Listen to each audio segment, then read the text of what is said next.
Hello, good afternoon everybody. Niels അക്കാദമിയുടെ CUET UG ശ്രേണിയിലെ history ക്ലാസ്സിലേക്ക് എല്ലാവർക്കും സ്വാഗതം. ഇന്ന് NCERT സിലബസ് +2 ഹിസ്റ്ററി ടെക്സ്റ്റ് ബുക്കിലെ 5ാമത്തെ ചാപ്റ്റർ ബേസ് ആക്കിയിട്ടുള്ള ഒരു ക്ലാസ് ആണ് നമ്മൾ ഇന്ന് നടത്തുന്നത്. Through the ice of travellers, receptions of society എന്ന് പറയുന്ന അഥവാ സഞ്ചാരിയുടെ കണ്ണിലൂടെ സമൂഹത്തെ കുറിച്ചുള്ള വീക്ഷണങ്ങൾ. ചോദ്യങ്ങളുടെ ധാരാളിത്തം കൊണ്ട് ശ്രദ്ധേയമായ ഒരു ടോപ്പിക്കാണ് through the ice of travellers. പ്രധാനമായിട്ടും 10 മുതൽ 17 നൂറ്റാണ്ടുകൾ വരെ ഇന്ത്യയിലുടനീളം സഞ്ചരിച്ച പ്രധാന വൈദേശിക സഞ്ചാരികൾ, അവരുടെ മതപരമായ പ്രശ്നങ്ങൾ, അവർ സ്വീകരിച്ച വ്യത്യസ്തമായ വിജ്ഞാന മാനദണ്ഡങ്ങൾ, അവർ കണ്ട കാഴ്ചകൾ, അവരുടെ കുറിപ്പുകൾ തുടങ്ങി ബൃഹത്തായ ഒരു സംഭവമാണ് നമ്മൾ ഈ ചാപ്റ്ററിലൂടെ പറയുന്നത് കേട്ടോ. എല്ലാവർക്കും once again welcome to the Neel academy class. Have a bright future for U.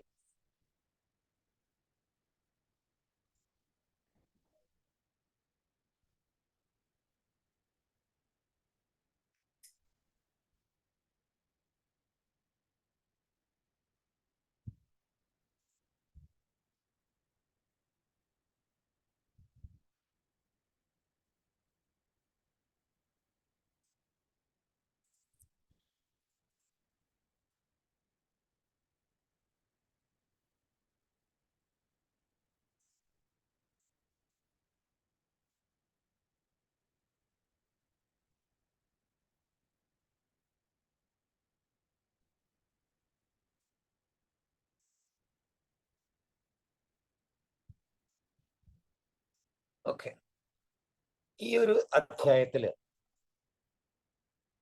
മധ്യകാല സമൂഹത്തെ കുറിച്ച് പഠിക്കുന്നതിന് ഉള്ള ഏറ്റവും വലിയ സ്രോതസ്സാണ് സഞ്ചാരികളുടെ കുറിപ്പുകൾ എന്ന് ആദ്യം മനസ്സിലാക്കുക. മധ്യകാല ചരിത്രത്തെ കുറിച്ച് കച്ചവടക്കാരായ വ്യാപാരികളായും സൈനികരായും പുരോഹിതരായും തീർത്ഥാടകരായും അല്ലെങ്കിൽ സാഹസത്തിനായും സഞ്ചാരികൾ നടത്തിയിട്ടുണ്ട്. ഒരു പുതിയ പ്രദേശം സന്ദർശിക്കുകയോ അവിടെ താമസിക്കുകയോ ചെയ്യേണ്ടി വരുന്നവർക്ക് വ്യത്യസ്തമായ ഒരു ലോകത്തെ അഭിമുഖീകരിക്കേണ്ടി വരുന്നു.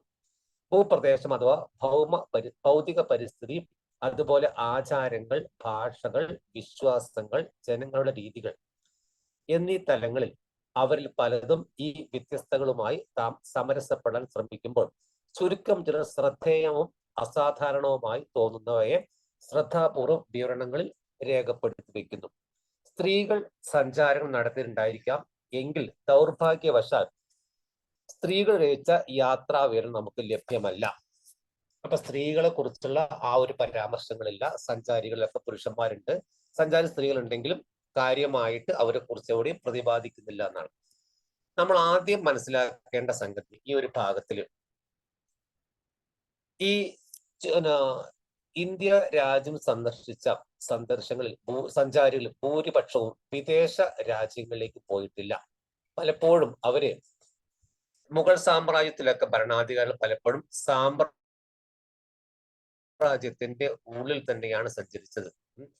ഇന്ത്യൻ ഉപഭൂഖണ്ഡം സന്ദർശിച്ച സഞ്ചാരികളിൽ 3 പേർക്ക് ഊന്ന് നൽകിക്കൊണ്ട് സാമൂഹിക ജീവിതത്തെക്കുറിച്ച് നൽകിയ വിവരണങ്ങൾ പരിഗണിക്കുന്നതിലൂടെ ഭൂതകാലത്തെക്കുറിച്ചുള്ള നമ്മുടെ അറിവ് എങ്ങനെ കൂടുതൽ സമ്പന്നമാക്കാം എന്ന് ഈ അധ്യായം നമുക്ക് കാണിച്ചു തരുന്നു. 14ാം നൂറ്റാണ്ടിൽ ഉസ്ബെക്കിസ്ഥാനിൽ നിന്ന് വന്ന അൽ ബിറൂനി, 14ാം നൂറ്റാണ്ടിൽ വടക്ക് പടിഞ്ഞാറൻ ആഫ്രിക്കയിലെ മൊറോക്കോയിൽ നിന്ന് വന്ന ഇബ്നു ബത്തൂത്ത, 17ാം നൂറ്റാണ്ടിൽ വന്ന ഫ്രഞ്ചുകാരനായ ഫ്രാങ്കോയിസ് ബർണിയർ എന്നിവരാണവ. അപ്പോൾ പ്രധാനമായിട്ടും 3 സഞ്ചാരികളുടെ കുറിപ്പുകൾ.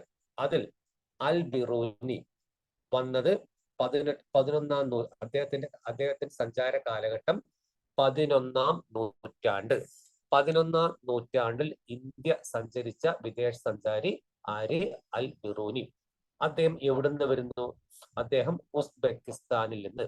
ഉസ്ബെക്കിസ്ഥാനിൽ നിന്ന് ഇന്ത്യയിലേക്ക് വന്ന സഞ്ചാരി ആര്? ഉത്തരം അൽ ബിറൂനി. നൂറ്റാണ്ട് 11ാം നൂറ്റാണ്ട്. അതുപോലെ വടക്ക് പടിഞ്ഞാറൻ ആഫ്രിക്കയിലെ മൊറോക്കോയിൽ നിന്ന് 14-ാം നൂറ്റാണ്ടിൽ ഇന്ത്യയിലേക്ക് വന്ന സഞ്ചാരിയാണ് ഇബ്നു ബത്തൂത്ത. എവിടുന്ന് വന്നു? വടക്ക് പടിഞ്ഞാറൻ ആഫ്രിക്കയിലെ മൊറോക്കോയിൽ നിന്ന് ഇന്ത്യയിലേക്ക് വന്ന സഞ്ചാരി ആര്? ഇബ്നു ബത്തൂത്ത. അതേ ചോദ്യം വടക്ക് പടിഞ്ഞാറൻ ആഫ്രിക്കയിൽ നിന്ന് ഇന്ത്യയിലേക്ക് വന്ന സഞ്ചാരി ആര് എന്ന് ചോദിച്ചാലും ഉത്തരം ഇബ്നു ബത്തൂത്ത. അദ്ദേഹം ഇന്ത്യയിലേക്ക് വന്ന നൂറ്റാണ്ട് 14-ാം നൂറ്റാണ്ട്. നേരത്തെ പറഞ്ഞ അൽ ബിറൂനി 11-ാം നൂറ്റാണ്ട്. അതുപോലെ ഫ്രാങ്കോയിസ് ബർണർ വന്നിരിക്കുന്നത്, അദ്ദേഹം ഫ്രഞ്ചുകാരനാണ്, 17-ാം നൂറ്റാണ്ട്. അപ്പോൾ 11-ാം നൂറ്റാണ്ടിൽ ആര് സഞ്ചരിച്ചു? ആര് വന്നു ഇവിടെ സഞ്ചാരിയായിട്ട്? അൽ ബിറൂനി. അതുപോലെ തന്നെ 14-ാം നൂറ്റാണ്ടിൽ ആര് വന്നു? ഇബ്നു ബത്തൂത്ത. 17-ാം നൂറ്റാണ്ടിൽ വന്നത് ഫ്രാങ്കോയിസ് ബർണർ. ഇവരാണ് പ്രമുഖ സഞ്ചാരികൾ. ഇനി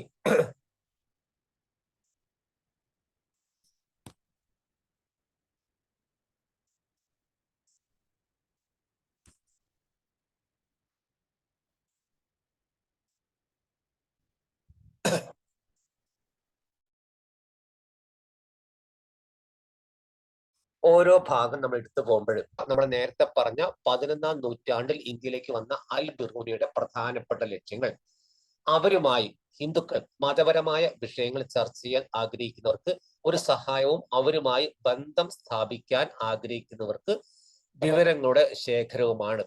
അൽ ബിറൂനിയുടെ ഗ്രന്ഥത്തിൽ നിന്നുള്ള ഉദ്ധരണി സ്രോതസ് 5 വായിച്ച് അദ്ദേഹത്തിന് ലക്ഷ്യം സാധൂകരിക്കുന്നുണ്ട്. അപ്പോൾ അൽ ബിറൂനി പ്രധാനമായിട്ടും ഹിന്ദുക്കളുമായിട്ട് മതപരമായ കാര്യങ്ങളിലുള്ള ഒരു ഇടപെടലാണ്.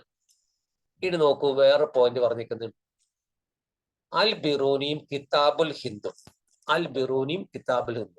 ഖാരിസിൽ നിന്ന് ഖ്വാരിസമിൽ നിന്ന് പഞ്ചാബിലേക്ക് അൽ ബിറൂനിയെ കുറിച്ചാണ് ആദ്യ വാചകം. അൽ ബിറൂനി ആര്? 11-ാം നൂറ്റാണ്ടിൽ ഇന്ത്യയിലേക്ക് വന്ന സഞ്ചാരിയാണ് അൽ ബിറൂനി. എവിടുന്ന് വന്നു? ഉസ്ബെക്കിസ്ഥാനിൽ നിന്ന്. ഇന്നത്തെ ഉസ്ബെക്കിസ്ഥാനിലെ ഖാരിസമിൽ നിന്നും 1973 1973 അൽ ബിറൂനി ജനിച്ചത്. സുപ്രധാന വിജ്ഞാന കേന്ദ്രമായിരുന്ന ഖാരിസമിൽ നിന്ന് അക്കാലത്ത് ലഭ്യമായ ഏറ്റവും നല്ല വിദ്യാഭ്യാസം അദ്ദേഹത്തിന് ലഭിച്ചു. സുറിയാനി, അറബി, പേർഷ്യൻ, ഹിബ്രു, സംസ്കൃതം തുടങ്ങി നിരവധി ഭാഷകൾ അദ്ദേഹം പാണ്ഡിത്യം നേടി. ഗ്രീക്ക് ഭാഷ അദ്ദേഹത്തിന് വശമില്ലായിരുന്നെങ്കിലും പ്ലാറ്റോ അടക്കമുള്ള ഗ്രീക്ക് തത്വചിന്തകരുടെ കൃതികളെ അവയുടെ അറബിക് പരിഭാഷയിലൂടെ അദ്ദേഹം പരിചയപ്പെട്ടു. 1917 ഖാരിസം ആക്രമിച്ച സുൽത്താൻ മഹ്മൂദ് അവിടെ നിന്ന് നിരവധി പണ്ഡിതരെയും കവികളെയും തന്റെ തലസ്ഥാനമായ ഗസ്നിയിലേക്ക് കൊണ്ടുവന്നു. അതിലൊരാൾ അൽ ബിറൂനി ആയിരുന്നു. ഒരു ബന്ദിയായി ഗസ്നിയിലെത്തിയ അദ്ദേഹം ക്രമേണ ആ നഗരത്തെ ഇഷ്ടപ്പെടാൻ തുടങ്ങി. തുടർന്ന് 70-ാമത്തെ വയസ്സിൽ മരണപ്പെടുന്നവർ അദ്ദേഹം അവിടെ ജീവിച്ചു. ആദ്യം അൽ ബിറൂനിയുടെ ജന്മനാട് നേരത്തെ പറഞ്ഞു ഉസ്ബെക്കിസ്ഥാൻ. അദ്ദേഹത്തിന്റെ വിദ്യാഭ്യാസ കേന്ദ്രം ഏതായിരുന്നു? ഖാരിസം. അതുപോലെ തന്നെ പ്ലേറ്റോ അടക്കമുള്ള ഗ്രീക്ക് തത്വചിന്തകരുടെ കൃതികൾ അറബിക് പരിഭാഷയിലൂടെ പരിചയപ്പെട്ട സഞ്ചാരിയാണ് അൽ ബിറൂനി. ജനിച്ചത് നമ്മൾ നേരത്തെ പറഞ്ഞു ഉസ്ബെക്കിസ്ഥാനിൽ. അദ്ദേഹം ജനിച്ച ഈ പറഞ്ഞ ഉസ്ബെക്കിസ്ഥാനിലെ ഖാരിസം 1017 ആക്രമിച്ച് കീഴടക്കിയ സുൽത്താനാണ് സുൽത്താൻ മഹ്മൂദ്. ആരാണ് സുൽത്താൻ?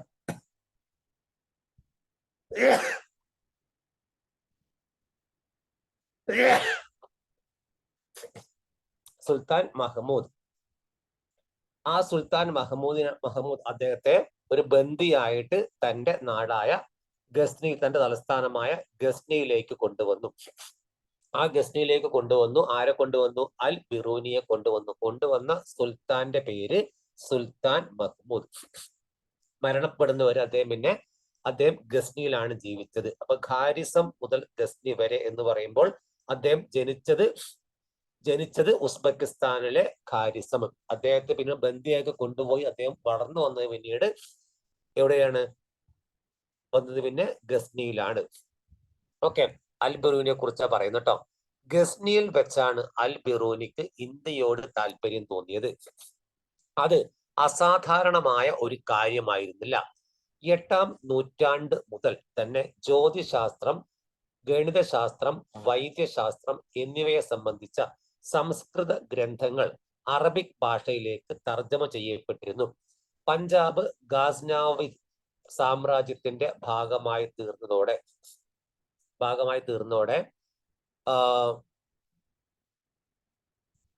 പ്രാദേശിക ജനങ്ങളിലുണ്ടായ ബന്ധം പരസ്പര വിശ്വാസത്തിന്റെയും ധാരണയുടേതുമായ ഒരു അന്തരീക്ഷം സൃഷ്ടിക്കുവാൻ സഹായകമായി. ബ്രാഹ്മണ പുരോഹിതരുമായും പണ്ഡിതരുമായും വർഷങ്ങളോളം സൗഹൃദ ബന്ധത്തിൽ ജീവിച്ച അൽ ബിറൂനി സംസ്കൃത ഭാഷ പഠിക്കുകയും മത തത്വചിന്താ ഗ്രന്ഥങ്ങളിൽ അറിവ് നേടുകയും ചെയ്തു. അദ്ദേഹത്തിന്റെ യാത്രാ പദ്ധതികൾ വ്യക്തമല്ലെങ്കിലും പഞ്ചാബിലും ഉത്തരേന്ത്യയുടെ ഭാഗങ്ങളിലും വ്യാപകമായി അദ്ദേഹം യാത്ര ചെയ്തിട്ടുണ്ട്. അൽ ബിറൂനിയെ കുറിച്ചാണ് പറഞ്ഞത് അല്ലെ. അറബി സാഹിത്യ കൃതികളിൽ അദ്ദേഹം ശ്രദ്ധേയമായ സംഭാവന നൽകി. അദ്ദേഹത്തിന്റെ പ്രധാനപ്പെട്ട ലക്ഷ്യങ്ങൾ നേരത്തെ പറഞ്ഞു. ഹിന്ദുക്കളുമായി മതപരമായ പ്രശ്നങ്ങൾ ചർച്ച ചെയ്യുക എന്നത് ലക്ഷ്യമാക്കിയ സഞ്ചാരി ആര്? ഉത്തരം അൽ ബിറൂനി. വന്നത് ഉസ്ബെക്കിസ്ഥാനിൽ. ഓക്കെ.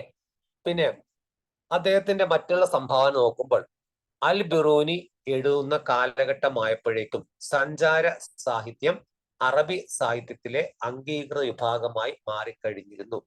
ഈ സാഹിത്യത്തിൽ പടിഞ്ഞാറൻ സഹാറ മരുഭൂമി മുതൽ വടക്ക് വോൾഗ നദി വരെയുള്ള പ്രദേശങ്ങളെ കുറിച്ച് എഴുതപ്പെട്ടിരുന്നു. അതിനാൽ 1500 മുമ്പ് ഇന്ത്യയിൽ ആരും അൽ ബിറൂനിയെ വായിച്ചിട്ടുണ്ടാവില്ല. എങ്കിലും ഇന്ത്യക്ക് പുറത്ത് നിരവധി പേർ വായിച്ചിട്ടുണ്ടായിരിക്കാം. ഇദ്ദേഹത്തിന്റെ കൃതികളെ കുറിച്ച് 1500 വരെ കാര്യമായിട്ട് വിവരമില്ല. അതിന് ശേഷമാണ്, പക്ഷെ നമ്മൾ ശ്രദ്ധിക്കേണ്ട മറ്റൊരു ശേഷമാണ് അൽ ബിറൂനി ഏറ്റവും ഫേമസ് ആയത്. ഇവിടെ ചേർത്ത് പറയുന്ന മറ്റൊരു സംഗതി എന്ന് പറയുന്നത് ഈ ഗ്രന്ഥങ്ങൾ, അദ്ദേഹം പരിഭാഷപ്പെടുത്തിയ ഗ്രന്ഥങ്ങൾ, അൽ ബിറൂനി പരിഭാഷപ്പെടുത്തിയ ഗ്രന്ഥങ്ങൾ നോക്കൂ. ആദ്യം പറയുന്നത് നിരവധി ഭാഷകളിലുള്ള അൽ ബിറൂനിയുടെ വൈദഗ്ധ്യം താരതമ്യം ചെയ്യാനും ഗ്രന്ഥങ്ങൾ പരിഭാഷപ്പെടുത്താൻ സഹായകമായി. പതഞ്ജലിയുടെ വ്യാകരണ ഗ്രന്ഥമടക്കമുള്ള നിരവധി സംസ്കൃത ഗ്രന്ഥങ്ങൾ അദ്ദേഹം അറബിയിലേക്ക് പരിഭാഷപ്പെടുത്തി. തന്റെ ബ്രാഹ്മണ സുഹൃത്തുക്കൾക്ക് അദ്ദേഹം യൂക്ലിഡിന്റെ അഥവാ ഗ്രീക്ക് ഗണിത ശാസ്ത്രജ്ഞന്റെ ഗ്രന്ഥങ്ങൾ സംസ്കൃതത്തിലേക്ക് പരിഭാഷപ്പെടുത്തി. അപ്പൊ ഒട്ടേറെ ഭാഷകളിൽ വൈദഗ്ധ്യമുള്ള വ്യക്തിയായിരുന്നു അൽ ബിറൂനി. അദ്ദേഹം പരിഭാഷപ്പെടുത്തിയ ഗ്രീക്ക് ഗ്രന്ഥമാണ് യൂക്ലിഡിന്റെ ഗ്രീക്ക് ഗണിതശാസ്ത്ര. അദ്ദേഹം പ്രശസ്ത ഗ്രീക്ക് ഗണിത ശാസ്ത്രജ്ഞനായ യൂക്ലിഡ്, ആളെ പേര് ഗ്രീക്ക് ഗണിത ശാസ്ത്രജ്ഞൻ ആര്? ഉത്തരം യൂക്ലിഡ്. അതുപോലെ തന്നെ ആരുടെ ഗ്രന്ഥങ്ങളാണ് അൽ ബിറൂനി സംസ്കൃതത്തിലേക്ക് പരിഭാഷപ്പെടുത്തിയ? ഉത്തരം ഗ്രീക്ക് ഗണിത ശാസ്ത്രജ്ഞനായ യൂക്ലിഡ്. ഗ്രീക്ക് ഗണിത ശാസ്ത്രജ്ഞനായ യൂക്ലിഡിന്റെ ഗ്രന്ഥങ്ങളാണ് അദ്ദേഹം സംസ്കൃതത്തിലേക്ക് പരിഭാഷപ്പെടുത്തിയത്. ഗ്രീക്ക് ഗണിത ശാസ്ത്രജ്ഞനായ യൂക്ലിഡിന്റെ ഗ്രന്ഥങ്ങൾ സംസ്കൃതത്തിലേക്ക് തർജ്ജമ ചെയ്ത സഞ്ചാരി ആര്? ഉത്തരം അൽ ബിറൂനി. അപ്പൊ അൽ ബിറൂനിയെ കുറിച്ചുള്ള ഒരുപാട് കാര്യങ്ങൾ നമ്മൾ അറിഞ്ഞിരിക്കണം. വന്നത് 11-ാം നൂറ്റാണ്ടിൽ. സ്ഥലം ഉസ്ബെക്കിസ്ഥാൻ. ഓക്കെ. ഇനി നോക്കൂ, അതുമായിട്ട് ബന്ധപ്പെടുത്തിയ കാര്യങ്ങൾ പറയുമ്പോൾ ഏറ്റവും പ്രധാനമായിട്ട് നമ്മൾ അറിഞ്ഞിരിക്കേണ്ട ഗ്രന്ഥമാണ് കിതാബുൽ ഹിന്ദ് എന്ന് പറയുന്ന പ്രശസ്തമായ ഗ്രന്ഥം. അതായത് അറബി ഭാഷയിൽ അൽ ബിറൂനി രചിച്ച കിതാബുൽ ഹിന്ദ് ലളിതവും സുഗ്രാഹ്യവുമാണ്. ബൃഹത്തായ ഗ്രന്ഥത്തെ മതം, തത്വചിന്ത, ആഘോഷങ്ങൾ, ജ്യോതിശാസ്ത്രം, രസവാദവിദ്യ, ആചാരാനുഷ്ഠാനങ്ങൾ, സാമൂഹിക ജീവിതം, അളവ് തൂക്കങ്ങൾ, ബിംബകൽപ്പനകൾ, നിയമങ്ങൾ, അളവ് ശാസ്ത്രം തുടങ്ങിയ വിഷയങ്ങൾ പ്രതിപാദിക്കുന്ന 80 അധ്യായങ്ങളായി ഉപയോഗിച്ചിരിക്കുന്നു. കിതാബുൽ ഹിന്ദ് എന്ന് പറയുന്നത്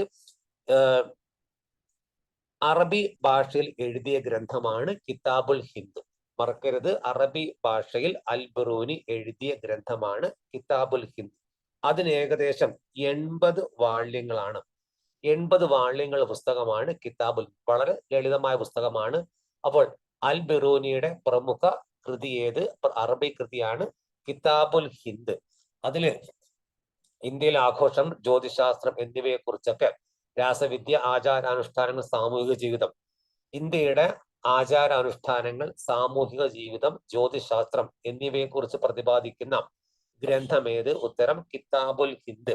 രചയിതാവാര്? അൽ ബിറൂനി. ഭാഷ അറബി. ഇനി നോക്കൂ, പൊതുവെ എപ്പോഴും അല്ലെങ്കിലും ഓരോ അധ്യായത്തിലും അൽ ബിറൂനി വ്യതിരിക്തമായ ഒരു ഘടന സ്വീകരിച്ചിരിക്കുന്നു. ഒരു ചോദ്യത്തോടെ ആരംഭിക്കുക, തുടർന്ന് സംസ്കൃത പാരമ്പര്യത്തെ അടിസ്ഥാനമാക്കി ഒരു വിവരണം നടത്തുക, മറ്റ് സംസ്കാരങ്ങളുമായി താരതമ്യം ചെയ്തുകൊണ്ട് സംഗ്രഹിക്കുക എന്നതായിരുന്നു ആ ഘടന.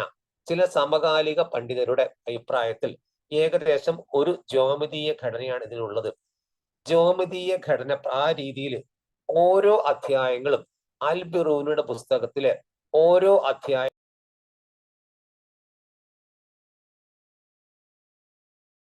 അൽ ബിറൂനിയുടെ ഗ്രന്ഥത്തിലെ ഓരോ അധ്യായങ്ങൾക്കുള്ള പ്രത്യേകത എന്ത് എന്നൊരു ചോദ്യത്തിന്റെ ഉത്തരമാണ് എല്ലാ അധ്യായങ്ങളും ആരംഭിക്കുന്നത് ഒരു ചോദ്യത്തോടെയാണ്. അങ്ങനെ പ്രത്യേകത മറക്കരുത്. അൽ ബിറൂനിയുടെ എല്ലാ അധ്യായങ്ങളും ആരംഭിക്കുന്നത് ഒരു ചോദ്യത്തോടെയാണ്. അതുപോലെ അറബി ഭാഷയിൽ എഴുതിയ അൽ ബിറൂനി ഉപഭൂഖണ്ഡത്തിലെ അതിർത്തികളിൽ താമസിക്കുന്ന ജനങ്ങളെ ലക്ഷ്യമാക്കിയായിരിക്കാം മിക്കവാറും തന്റെ രചനകൾ നിർവഹിച്ചത്. സംസ്കൃതം, പാലി, പ്രാകൃത് എന്നീ ഭാഷകളിലെ ഐതിഹ്യ കഥകൾ മുതൽ ജ്യോതിശാസ്ത്രവും വൈദ്യശാസ്ത്രവും വരെയുള്ള അറബി ഭാഷയിലേക്ക് തർജ്ജമ ചെയ്തും അനുരൂപീകരിച്ചതുമായ ഗ്രന്ഥങ്ങൾ അദ്ദേഹത്തിന് പരിചിതമായിരുന്നു. എന്നിരുന്നാലും ഈ ഗ്രന്ഥങ്ങൾ രചിച്ച രീതികളെ അദ്ദേഹം വിമർശനാത്മകമായി നോക്കി കാണുകയും അവയെ മെച്ചപ്പെടുത്തണമെന്ന് ശരിക്കും അദ്ദേഹം ആഗ്രഹിക്കുകയും ചെയ്തു. അൽ ബിറൂനിയെ കുറിച്ചാണ് പറഞ്ഞത്. ജ്യോമിതീയ ഘടന, അദ്ദേഹത്തിന്റെ കൃത്യത, അതൊക്കെ വ്യക്തമായും പുസ്തകങ്ങൾ രേഖപ്പെടുത്തിയ ഒരു വ്യക്തിയാണ്, സഞ്ചാരിയാണ്, സാഹിത്യകാരനാണ് അൽ ബിറൂനി. അദ്ദേഹത്തിന്റെ ഗ്രന്ഥം കിതാബുൽ ഹിന്ദ്, അതിന്റെ ഭാഷ അറബി. എല്ലാം ഓരോ അധ്യായം ആരംഭിക്കുന്നത് ചോദ്യങ്ങളിലൂടെ. ഇനി നോക്കൂ, വളരെ പ്രധാനപ്പെട്ട മറ്റൊരു കണ്ടന്റ്, പിന്നെ ഇടയ്ക്ക് പറയാനുള്ളത് അളവുകളെയും തൂക്കങ്ങളെയും കുറിച്ച് പ്രതിപാദിക്കുന്ന ശാസ്ത്രമാണ് അളവ് ശാസ്ത്രം എന്നുള്ളത്. ഏകദേശം ഈ ഹിന്ദു എന്ന് പറയുന്ന ഒരു കോൺസെപ്റ്റ് പ്രകാരം, ഹിന്ദു എന്ന് പറയുന്ന ഒരു ടൈറ്റിൽ കൊടുത്തിട്ടുണ്ട്. പ്രത്യേകിച്ച് അവിടെ ഹിന്ദു എന്ന് പറയുന്നത് ഏകദേശം BC 6-5 നൂറ്റാണ്ടുകളിൽ ഉപയോഗിച്ചിരുന്ന ഒരു പ്രാചീന പേർഷ്യൻ പദത്തിൽ നിന്നാണ് ഹിന്ദു എന്ന പദം ഉത്ഭവിച്ചത്. സിന്ധു അഥവാ ഇൻഡസ് നദിയുടെ കിഴക്കുള്ള പ്രദേശത്തെ സൂചിപ്പിക്കുന്നതിനാണ് അവർ ഈ പദം ഉപയോഗിച്ചത്. ഈ പേർഷ്യൻ പ്രയോഗം അറബികൾ തുടരുകയും ഈ പ്രദേശത്തെ അൽ ഹിന്ദ് എന്നും ഇവിടുത്തെ ജനങ്ങളെ ഹിന്ദി എന്നും വിശേഷിപ്പിക്കുകയും ചെയ്തു. പിൽക്കാലത്ത് തുർക്കികൾ സിന്ധു നദിയുടെ കിഴക്കുള്ള ജനങ്ങളെ ഹിന്ദു എന്നും അവരുടെ പ്രദേശത്തെ ഹിന്ദുസ്ഥാൻ എന്നും അവരുടെ ഭാഷയെ ഹിന്ദവി എന്നും പരാമർശിച്ചു. ഈ ആവിഷ്കാരങ്ങളൊന്നും തന്നെ ജനങ്ങളുടെ മതപരമായ സ്വത്വത്തെ കുറിച്ചുള്ള സൂചനയില്ല. പിന്നീട് വളരെ കാലത്തിന് ശേഷമാണ് ഈ പദത്തിന് മതപരമായ അർത്ഥം ലഭിച്ചത്. അപ്പോൾ ഹിന്ദു എന്ന വാക്ക് ഉത്ഭവിച്ചത് ഏത് ഭാഷയിൽ നിന്ന്? ഉത്തരം പേർഷ്യൻ ഭാഷയിൽ നിന്ന്. നൂറ്റാണ്ട് BC 6-5 നൂറ്റാണ്ട്. ഈ പദം ഉപയോഗിച്ചത് അഥവാ ഈ ഇൻഡസ് നദിയുടെ കിഴക്കുള്ള അഥവാ സിന്ധു നദിയുടെ കിഴക്കുള്ള പ്രദേശം, സിന്ധു നദിയുടെ കിഴക്കുള്ള പ്രദേശത്തെ സൂചിപ്പിക്കാൻ ഉപയോഗിച്ച വാക്ക് ഏത്? ഹിന്ദു. ഹിന്ദു എന്ന വാക്ക് ഉത്ഭവിച്ചത് പേർഷ്യൻ ഭാഷയിൽ നിന്ന്. അതുപോലെ തന്നെ ഈ പേർഷ്യൻ പ്രയോഗം, അതായത് ഈ പ്രദേശം സിന്ധു നദിയുടെ സിന്ധു നദിയുടെ കിഴക്കുള്ള പ്രദേശത്തെ അറബികൾ അൽ ഹിന്ദ് എന്ന് വിളിച്ചു. അറബികൾ അൽ ഹിന്ദ് എന്ന് വിളിച്ച പ്രദേശം ഏത്? ഉത്തരം സിന്ധു നദിയുടെ സിന്ധു നദിയുടെ കിഴക്കുള്ള പ്രദേശം. സിന്ധു നദിയുടെ കിഴക്കുള്ള പ്രദേശത്തെ അറബികൾ ഉപയോഗിച്ച വാക്കാണ് അൽ ഹിന്ദ്. അതുപോലെ സിന്ധു നദിയുടെ കിഴക്കുള്ള പ്രദേശത്തെ താമസിക്കുന്ന ജനങ്ങളെ ഹിന്ദി എന്ന് വിശേഷിപ്പിച്ചു. ഹിന്ദി എന്ന് ആദ്യമായിട്ട് സിന്ധു നദിയുടെ കിഴക്കുള്ള ജനങ്ങളെ വിശേഷിപ്പിച്ചത് ആര്? അറബികൾ. പിന്നീട് തുർക്കികൾ സിന്ധു നദിയുടെ കിഴക്കുള്ള ജനങ്ങളെ ഹിന്ദു എന്നും, പിന്നീട് ഇതേപോലെ അറബികളെ പോലെ അവര് ഹിന്ദി എന്ന് പറഞ്ഞപ്പോൾ അവിടുത്തെ ആളുകളെ ഹിന്ദി എന്നാണ് വിശേഷിപ്പിച്ച അറബികൾ. അതേസമയം ഹിന്ദു അഥവാ സിന്ധു നദിയുടെ കിഴക്കുള്ള, പ്രത്യേകം പോയിന്റ് ചെയ്യാം, സിന്ധു നദിയുടെ കിഴക്കുള്ള ജനങ്ങളെയാണ് ആദ്യം അറബികൾ ഹിന്ദി എന്ന് വിളിച്ചത്. പിന്നീട് അവരെ തുർക്കികൾ ഹിന്ദു എന്നും, ആ ഭാഗത്ത് ആ പ്രദേശത്ത് അഥവാ സിന്ധു നദിയുടെ കിഴക്ക് പ്രദേശത്തെ ഹിന്ദുസ്ഥാൻ എന്നും ഭാഷയെ ഹിന്ദവി എന്നും പരാമർശിച്ചു. സിന്ധു നദിയുടെ കിഴക്കുള്ള പ്രദേശത്തെ ഹിന്ദുസ്ഥാൻ, അവിടെ പാർക്കുന്ന ജനങ്ങളെ ഹിന്ദു, അവിടുത്തെ ഭാഷ ഹിന്ദവി. ഹിന്ദു, ഹിന്ദുസ്ഥാൻ, ഹിന്ദവി. എന്താണ് ഹിന്ദു? സിന്ധു നദിയുടെ കിഴക്കുള്ള പ്രദേശത്തെ ജനങ്ങളെ തുർക്കികൾ വിളിച്ച പേരാണ് ഹിന്ദു. അതുപോലെ ആ പ്രദേശത്തെ അഥവാ സിന്ധു നദിയുടെ കിഴക്കുള്ള പ്രദേശത്തെ വിളിക്കുന്ന പേരാണ് ഹിന്ദുസ്ഥാൻ. അതുപോലെ തന്നെ സിന്ധു നദിയുടെ കിഴക്കുള്ള ജനങ്ങൾ സംസാരിക്കുന്ന ഭാഷയാണ് ഹിന്ദവി. ഹിന്ദു എന്താണെന്ന് പറഞ്ഞു, ഹിന്ദുസ്ഥാൻ എന്താണെന്ന് പറഞ്ഞു, ഭാഷ എന്താണെന്ന് പറഞ്ഞു. ഹിന്ദു, ഹിന്ദുസ്ഥാൻ, ഹിന്ദവി. അല്ലെ? ഓക്കെ, പ്രത്യേകമായി നോട്ട് ചെയ്യണേ. ഇനി നോക്കൂ, നെക്സ്റ്റ് പറയേണ്ടത്, ഇതിനോട് ചേർത്ത് പറയേണ്ട സംഗതി,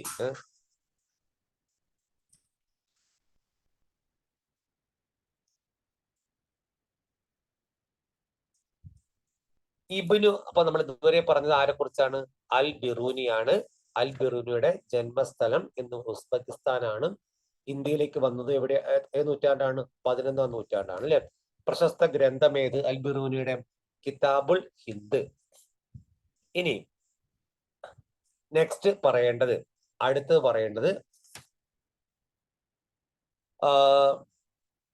ഈ അൽ ബിറൂനിയുടെ കുറിച്ച് കുറെ കാര്യം പറഞ്ഞിട്ടുണ്ട്. അദ്ദേഹം ചാതുർവർണ്ണ സമ്പ്രദായത്തെ കുറിച്ച് എഴുതിയിട്ടുണ്ട്. അദ്ദേഹം വ്യക്തമായിട്ട് ചാതുർവർണ്ണ സമ്പ്രദായത്തെ കുറിച്ച് എഴുതിയിട്ടുണ്ട്. അതുപോലെ തന്നെ അദ്ദേഹം ജാതി വ്യവസ്ഥയെ കുറിച്ച് എഴുതിയിട്ടുണ്ട്. ജാതി വ്യവസ്ഥ, ചാതുർവർണ്ണ്യം എന്നിവയെ കുറിച്ചൊക്കെ വ്യക്തമായിട്ട് രചന നിർവഹിച്ച ഒരു സഞ്ചാരിയാണ് അൽ ബിറൂനി. ഇനി ഇബ്നു ബത്തൂത്തയുടെ റിഹ്ല എന്ന് പറയുന്ന രണ്ടാം സഞ്ചാരിയാണ് ഇബ്നു ബത്തൂത്ത. നമ്മൾ നേരത്തെ പറഞ്ഞു ഇബ്നു ബത്തൂത്ത എവിടെ നിന്ന് വരുന്നു? ഇബ്നു ബത്തൂത്ത വരുന്നത് മൊറോക്കോയിൽ നിന്നാണ്. നൂറ്റാണ്ട് ഏതാണ്? 14-ാം നൂറ്റാണ്ട്. ഓക്കെ, ഇനി നോക്കൂ, അറബി ഭാഷയിൽ ഇബ്നു ബത്തൂത്ത എഴുതിയ സഞ്ചാര കൃതിയായ റിഹ്ല 14-ാം നൂറ്റാണ്ടിലെ ഇന്ത്യൻ ഉപഭൂഖണ്ഡത്തിലെ സാമൂഹിക സാംസ്കാരിക ജീവിതത്തെ കുറിച്ച് അങ്ങേയറ്റം സമ്പന്നവും ശ്രദ്ധേയവുമായ വിശദാംശങ്ങൾ നൽകുന്നു. ഈ മൊറോക്കൻ സഞ്ചാരി ടാഞ്ചിയറിലെ ശരിയ അഥവാ ഇസ്ലാമിക മത നിയമത്തിലെ വൈദഗ്ധ്യത്തിന് പേരുകേട്ട വിദ്യാസമ്പന്നനും ആദരണീയവുമായ കുടുംബങ്ങളൊന്നാണ് ജനിച്ചത്. കുടുംബ പാരമ്പര്യത്തിൽ യോജിച്ച വണ്ണം ഇബ്നു ബത്തൂത്തയ്ക്ക് ചെറുപ്പത്തിൽ തന്നെ സാഹിത്യപരവും പാണ്ഡിത്യപരവുമായ വിദ്യാഭ്യാസം ലഭിച്ചു. നമ്മൾ പറഞ്ഞ ആരെ കുറിച്ചാണ്? ഇബ്നു ബത്തൂത്ത. നേരത്തെ പറഞ്ഞ നമ്മൾ അൽ ബിറൂനിക്ക് ശേഷം ഇബ്നു ബത്തൂത്ത.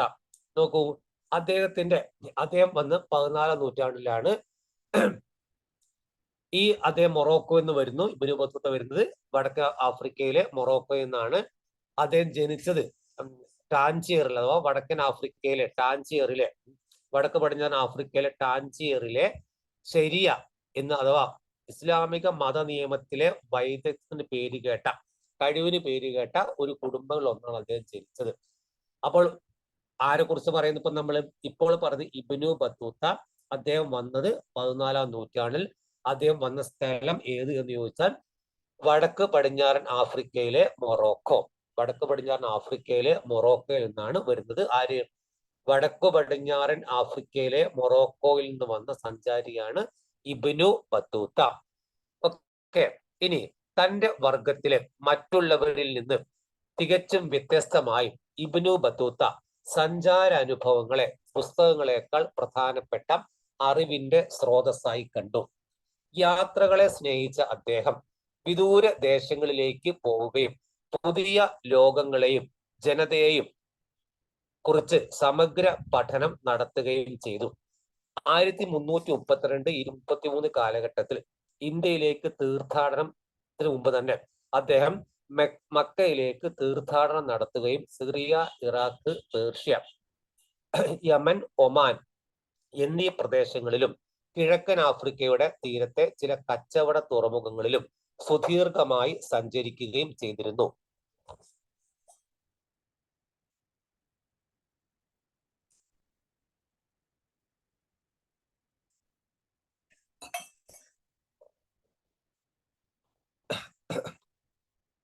ഇബ്നു ബത്തൂത്തയെ കുറിച്ചുള്ള അദ്ദേഹത്തിന്റെ പുസ്തകങ്ങളെക്കാൾ നേരത്തെ നമ്മൾ പറഞ്ഞ അൽബിറൂനെയൊക്കെ പുസ്തകങ്ങൾക്ക് പ്രാധാന്യം കൊടുത്തപ്പോൾ പുസ്തകങ്ങളെക്കാൾ സഞ്ചാര അനുഭവങ്ങളെ അറിവിന്റെ സ്രോതസ്സായി കണ്ട സഞ്ചാരി ആര്? ഇബ്നു ബത്തൂത്ത. സഞ്ചാര അനുഭവങ്ങളെ പുസ്തകങ്ങളെക്കാൾ പ്രാധാന്യം കൊടുത്ത സഞ്ചാരിയാണ് ആര്? ഇബ്നു ബത്തൂത്ത. അദ്ദേഹത്തിന്റെ കാലഘട്ടം, അത് ഇന്ത്യയിലേക്ക് വന്ന കാലഘട്ടം 1332 1330, അഥവാ ഏത് നൂറ്റാണ്ടാണത്? 14-ാം നൂറ്റാണ്ട്. 14-ാം നൂറ്റാണ്ടിൽ അദ്ദേഹം വന്നത്. പിന്നെ മധ്യേഷ്യയുടെ കരമാർഗം സഞ്ചരിച്ച ഇബ്നു ബത്തൂത്ത 1333 സിന്ധിൽ എത്തിച്ചേർന്നു. ഡൽഹിയിലെ സുൽത്താനായിരുന്ന മുഹമ്മദ് ബിൻ തുഗ്ലക്കിനെ കുറിച്ച് അദ്ദേഹം കേട്ടിരുന്നു. കലകളെയും സാഹിത്യത്തെയും നിർലോഭം പ്രോത്സാഹിപ്പിക്കുന്നവനെന്ന കീർത്തിയിൽ ആകൃഷ്ടനായ അദ്ദേഹം മുൽത്താൻ കടന്ന് ഉച്ചവഴി ഡൽഹിയിലേക്ക് തിരിച്ചു. ഇബ്നു ബത്തൂത്തയുടെ പാണ്ഡിത്യത്തിൽ ആകൃഷ്ടനായ സുൽത്താൻ അദ്ദേഹത്തെ ഡൽഹിയിലെ ന്യായാധിപൻ അഥവാ ഗാസിയായി നിയമിച്ചു. വർഷങ്ങൾക്ക് ശേഷം സുൽത്താന്റെ അപ്രീതിക്ക് പാത്രമായി ജയിലിൽ അടയ്ക്കപ്പെടും വരെ അദ്ദേഹം ആ സ്ഥാനത്ത് തുടർന്നു. സുൽത്താനും ഇബ്നു ബത്തൂത്തക്കും ഇടയിലുള്ള തെറ്റിദ്ധാരണ മാറിയതോടെ സുൽത്താൻ അദ്ദേഹത്തിനെ വീണ്ടും കൊട്ടാരത്തിലേക്ക് നിയമിച്ചു. 1342 തന്റെ സന്ദേശവാഹകനായി അദ്ദേഹം ചൈനയിലെ മംഗോൾ ഭരണാധികാരിയുടെ അടുത്തേക്ക് എത്തുകയും ചെയ്തു. ഇബ്നു ബത്തൂത്തയുടെ സഞ്ചാര സമയത്ത് ഡൽഹി ഭരിച്ചിരുന്നത് ആര്? മുഹമ്മദ് ബിൻ തുഗ്ലക്. ഇബ്നു ബത്തൂത്ത ആദ്യമായിട്ട് ഇന്ത്യയിൽ എത്തിച്ചേർന്ന അവിഭക്ത ഇന്ത്യയാണ് എത്തിച്ചേർന്ന സ്ഥലം ഏത്? സിന്ധ്. വർഷം 1333. നൂറ്റാണ്ട് 14-ാം നൂറ്റാണ്ട്.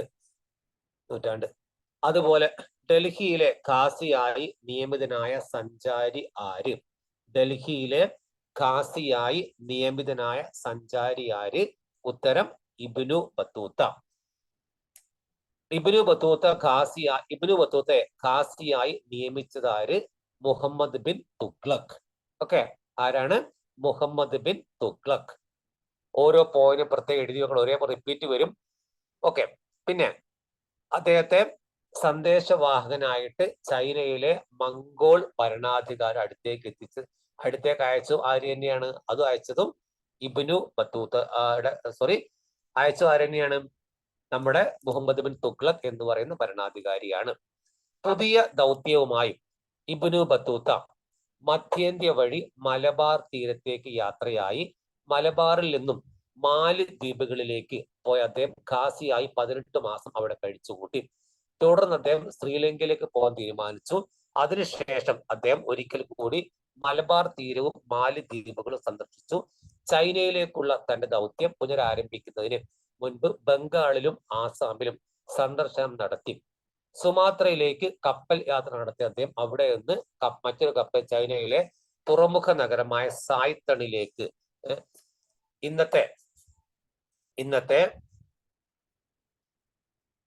ഇന്നത്തെ ഖുവാൻഷൗ യാത്ര തിരിച്ചു.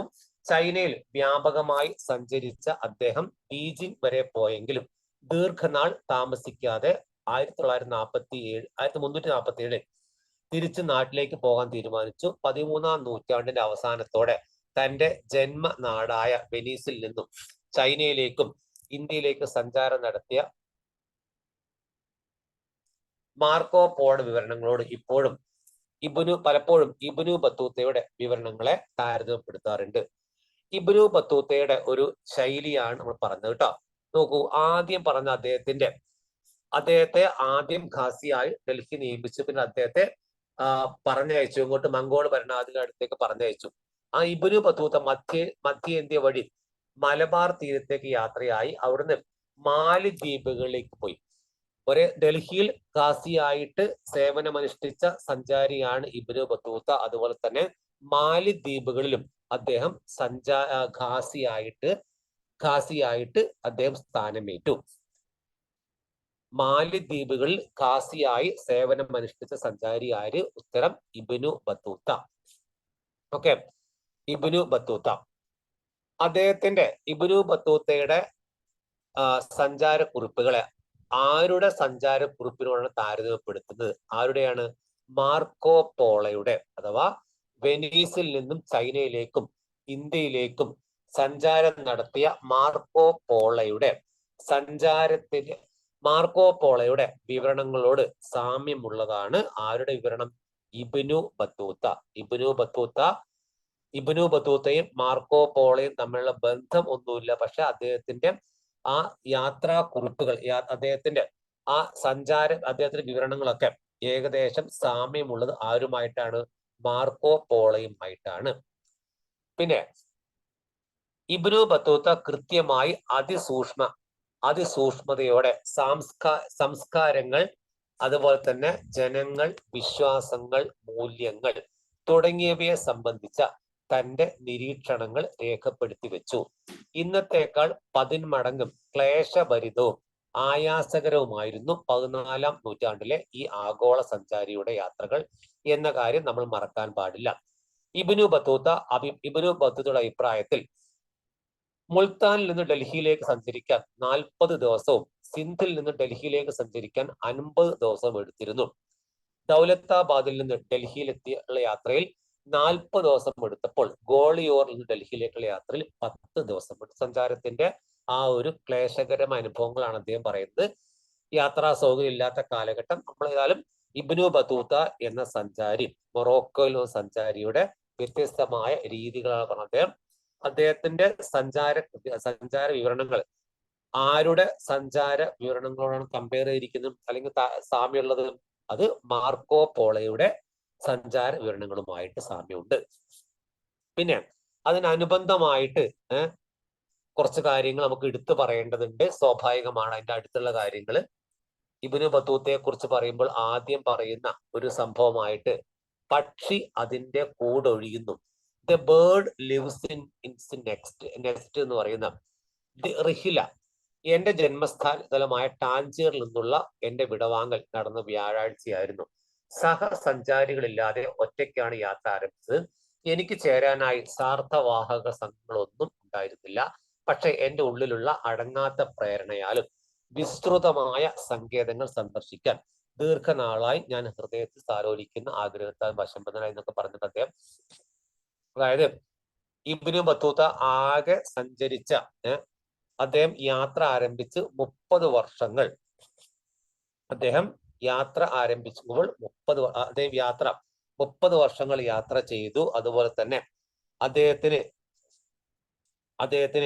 ഏകദേശം യാത്ര പുറപ്പെടുമ്പോൾ ഇബ്നു ബത്തൂത്ത ഉണ്ടായിരുന്ന പ്രായം 22 വയസ്സ്.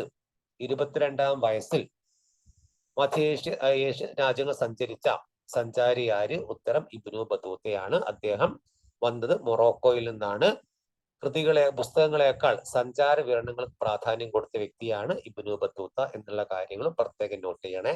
ഓക്കെ, പിന്നെ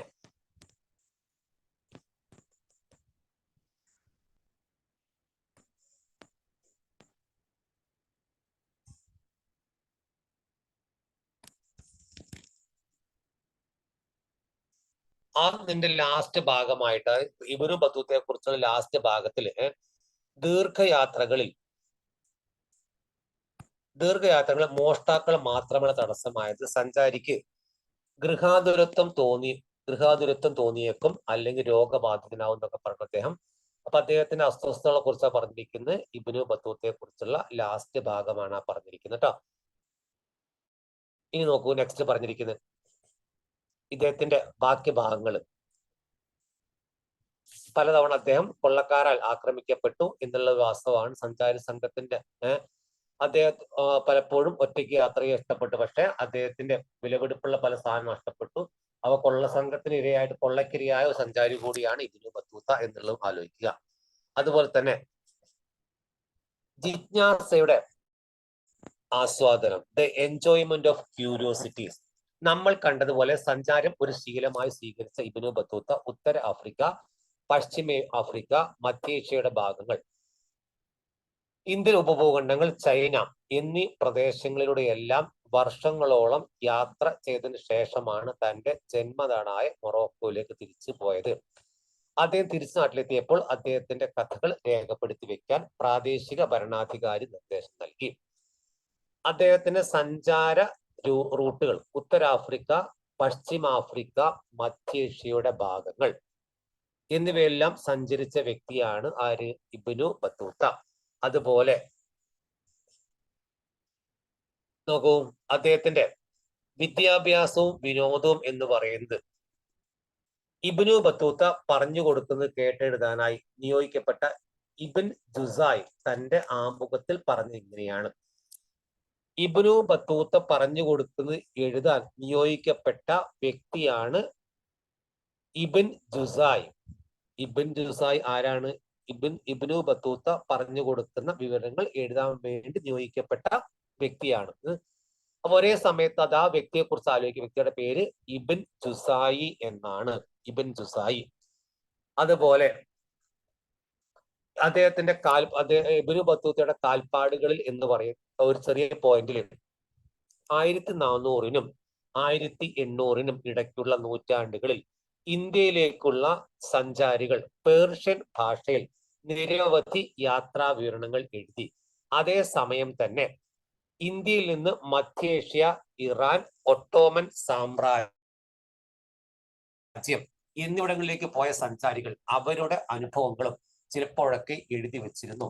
ഈ എഴുത്തുകാർ അൽ ബിറൂനി, ഇബ്നു ബത്തൂത്ത തുടങ്ങിയവരുടെ കാലടികൾ പിന്തുടരുകയും ചിലപ്പോൾ ഈ ആദ്യകാല എഴുത്തുകാരുടെ രചനകൾ വായിക്കുകയും ചെയ്തിരുന്നു. ഈ എഴുത്തുകാർക്കിടയിൽ ഏറ്റവും പ്രശസ്തൻ 1440-കളിൽ ദക്ഷിണേന്ത്യ സന്ദർശിച്ച അബ്ദുൽ റസാഖ് സമർഖണ്ഡി, 1620-കളിൽ ഇന്ത്യയിൽ വ്യാപകമായി സഞ്ചരിച്ച മഹ്മൂദ് വാലി ബൽക്കി, 1740-കളിൽ ഉത്തരേന്ത്യയിൽ നിന്ന് വന്ന ഷെയ്ഖ് അലി ഹസിൻ എന്നിവരായിരുന്നു ഈ എഴുത്തുകാരിൽ ഇന്ത്യയിലേക്ക് ആകൃഷ്ടരാവുകയും അവരിൽ ഒരാളായ മഹ്മൂദ് ബൽക്കി കുറച്ചു കാലം സന്യാസിയുടേതിന് സമാനമായ ജീവിതം പോലും നയിക്കുകയും ചെയ്തു. ഹസിനെ പോലുള്ളവരാകട്ടെ ചുവപ്പ് പരവതാനി വിരിച്ചുള്ള ഒരു സ്വീകരണം പ്രതീക്ഷിച്ച് ഇന്ത്യയിൽ എത്തിയെങ്കിലും അവർ നിരാശരും ഇന്ത്യയോട് വെറുപ്പുള്ളവരും ആവുകയാണ് ഉണ്ടായത്. എന്നാൽ അവരിലേറെ പേരെയും ഇന്ത്യയെ അത്ഭുതങ്ങളുടെ നാടായാണ് കണ്ടത്. അതായത് ഈ അൽ ബിറൂനിയുടെയും ഇബ്നു ബത്തൂത്തയുടെയും കാലടിപ്പാത പിന്തുടർന്ന് ധാരാളം സഞ്ചാരികൾ പേർഷ്യൻ ഭാഷയിൽ വിവരണങ്ങൾ എഴുതി. അങ്ങനെ വിവരണങ്ങൾ എഴുതിയ പ്രശസ്ത എഴുത്തുകാർ ഒന്ന് അബ്ദുൽ റസാഖ് സമർഖണ്ഡി. അദ്ദേഹം 15-ാം നൂറ്റാണ്ടിലാണ് 1440-കളിൽ. അതുപോലെ തന്നെ 17-ാം നൂറ്റാണ്ടിൽ വന്ന അഥവാ 1621-ൽ ഇന്ത്യയിലേക്ക് വന്ന സഞ്ചാരിയുടെ പേരാണ് മഹ്മൂദ് വാലി ബൽക്കി. ആളെ പേര് മഹ്മൂദ് വാലി ബൽക്കി.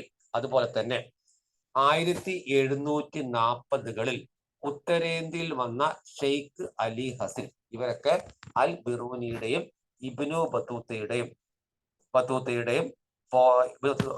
കാലടിപ്പാടുകൾ അഥവാ അവരുടെ ചെയ്തികൾ, അവരുടെ പ്രവർത്തനങ്ങൾ അതേപടി ഫോളോ ചെയ്യാൻ ശ്രമിച്ച സംഭവമാണ് എന്നാട്ടോ. അപ്പോൾ 3 പേരുകൾ: അബ്ദുൽ റസാഖ് സമർഖണ്ഡി വർഷം 1440, മഹ്മൂദ് വാലി ബൽക്കി 1620-കളിൽ, ഷെയ്ഖ് അലി ഹസിൻ 1740-കളിൽ. ഇനി നെക്സ്റ്റ് ഇതിനോട് ചേർത്ത് പറയേണ്ട സംഗതി, ഇപ്പൊ രണ്ട് പേരെ കുറിച്ച് പറഞ്ഞു, അൽ ബിറൂനിയും ഇബ്നു ബത്തൂത്തയും. അടുത്തത് പറയേണ്ടത് ഫ്രാങ്കോയിസ് ബർണർ എന്ന് പറയുന്ന അടുത്ത സഞ്ചാരിയാണ് ഫ്രാങ്കോയിസ് ബർണർ. നമ്മൾ നേരത്തെ പഠിച്ചു ഫ്രാങ്കോയിസ് ബർണർ. അദ്ദേഹം ഏത് രാജ്യക്കാരനാണ്? ഫ്രഞ്ച്. ഓക്കെ, ഫ്രഞ്ചുകാരനാണ് അദ്ദേഹം. അദ്ദേഹം ഇന്ത്യയിൽ വന്ന നൂറ്റാണ്ട് ഏതാണ്? 17-ാം നൂറ്റാണ്ട്. ഏകദേശം 1500ഓടെ പോർച്ചുഗീസുകാർ ഇന്ത്യയിൽ വന്നതിനെ തുടർന്ന് അവരിൽ നിരവധി ആളുകൾ ഇന്ത്യയിലെ സാമൂഹിക ആചാരങ്ങളെയും മതപരമായ ചടങ്ങുകളെയും സംബന്ധിച്ച് വിശദമായ വിവരണം എഴുതി. അവരിൽ ജെസ്യൂട്ട് റോബിട്ടോ നൊബിലിയെ പോലുള്ള ചുരുക്കം ചിലർ ഇന്ത്യൻ ഗ്രന്ഥങ്ങളെ യൂറോപ്യൻ ഭാഷകളിലേക്ക് തർജ്ജമ ചെയ്തു. ഇന്ത്യൻ ഗ്രന്ഥങ്ങളെ യൂറോപ്യൻ ഭാഷകളിലേക്ക് തർജ്ജമ ചെയ്ത വ്യക്തിയാണ് ആര് ഇവിടെ പറഞ്ഞിരിക്കുന്നത്? ആ വ്യക്തിയുടെ പേര് ജെസ്യൂട്ട് റോബർട്ടോ നൊബിലി. ആളെ പേര് ജെസ്യൂട്ട് റോബർട്ടോ നിബലി. ആരാണ് ജെസ്യൂട്ട് റോബർട്ടോ നിബലി? അദ്ദേഹം ഇന്ത്യൻ ഗ്രന്ഥങ്ങളെ ധാരാളമായിട്ട് യൂറോപ്യൻ ഭാഷയിലേക്ക് തർജ്ജമ ചെയ്ത വ്യക്തിയാണ് അദ്ദേഹം.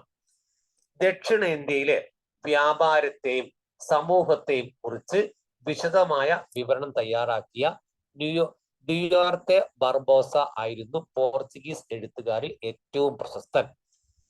പിന്നീട് 1600 ശേഷം ഇന്ത്യയിലേക്ക് വരുന്ന ഡച്ച്, ഇംഗ്ലീഷ്, ഫ്രഞ്ച് സഞ്ചാരികളുടെ എണ്ണം വർദ്ധിക്കുന്നതായാണ് കണ്ടത്. 6 തവണ ഇന്ത്യയിൽ സഞ്ചാരം നടത്തിയ ഫ്രഞ്ച് ആഭരണ വ്യാപാരിയായ ജീൻ ബാപ്റ്റിസ്റ്റ് ടവർണിയർ ആയിരുന്നു ഇവരിൽ ഏറ്റവും പ്രശസ്തൻ. ഇന്ത്യയിലെ സഞ്ചാരികളിൽ പ്രത്യേകിച്ച് ആകൃഷ്ടനായ അദ്ദേഹം ഇന്ത്യ ഇറാനുമായി ഒട്ടോമൻ സാമ്രാജ്യവുമായും താരതമ്യം ചെയ്തു. ഈ സഞ്ചാരികളിൽ ഡോക്ടറായ മനുച്ചിയെ പോലുള്ള ചിലർ പിന്നീട് ഒരിക്കലും യൂറോപ്പിലേക്ക് മടങ്ങി പോകാതെ ഇന്ത്യയിൽ സ്ഥിര താമസം ഉറപ്പിച്ചു. ഫ്രഞ്ചുകാരനായ ഫ്രാങ്കോയിസ് ബേണർ ഒരു ഡോക്ടറും രാഷ്ട്രീയ തത്വചിന്തകനും ചരിത്രകാരനുമായിരുന്നു. മറ്റു പലരെയും പോലെ അവസരങ്ങൾ തേടിയാണ് അദ്ദേഹം മുഗൾ സാമ്രാജ്യത്തെത്തിയത്. 1656 മുതൽ 1668 വരെയുള്ള 12 വർഷങ്ങൾ അദ്ദേഹം ഇന്ത്യയിലുണ്ടായിരുന്നു. ഷാജഹാൻ ചക്രവർത്തിയുടെ മൂത്ത പുത്രനായ ദാരാ ഷുക്കോ രാജകുമാരന്റെ വിശ്വകരൻ എന്ന നിലയിലും പിന്നീട് മുഗൾ രാജ്യസഭയിലെ അർമേനിയൻ പ്രഭുവായിരുന്ന ദാനി ഷമന്ത് ഖാനോടൊപ്പം ഒരു ശാസ്ത്രജ്ഞനും ബുദ്ധിജീവിയും എന്ന നിലയിലും ബർണിയർക്ക് മുഗൾ കൊട്ടാരവുമായി ബന്ധമുണ്ടായിരുന്നു. നമ്മൾ പറഞ്ഞത് ഫ്രാങ്കോയിസ് ബർണർ അല്ലെ? ഫ്രാങ്കോയിസ് ബർണറിന്റെ കാലഘട്ടത്തിൽ അല്ലെങ്കിൽ അങ്ങനെ വരാനുള്ള സാഹചര്യം ഇവിടെ വ്യാപകമായിട്ട് ഫസ്റ്റ് പറഞ്ഞിരിക്കുന്നത് ബാപ്റ്റിസ്റ്റ് ബർണറാണ്.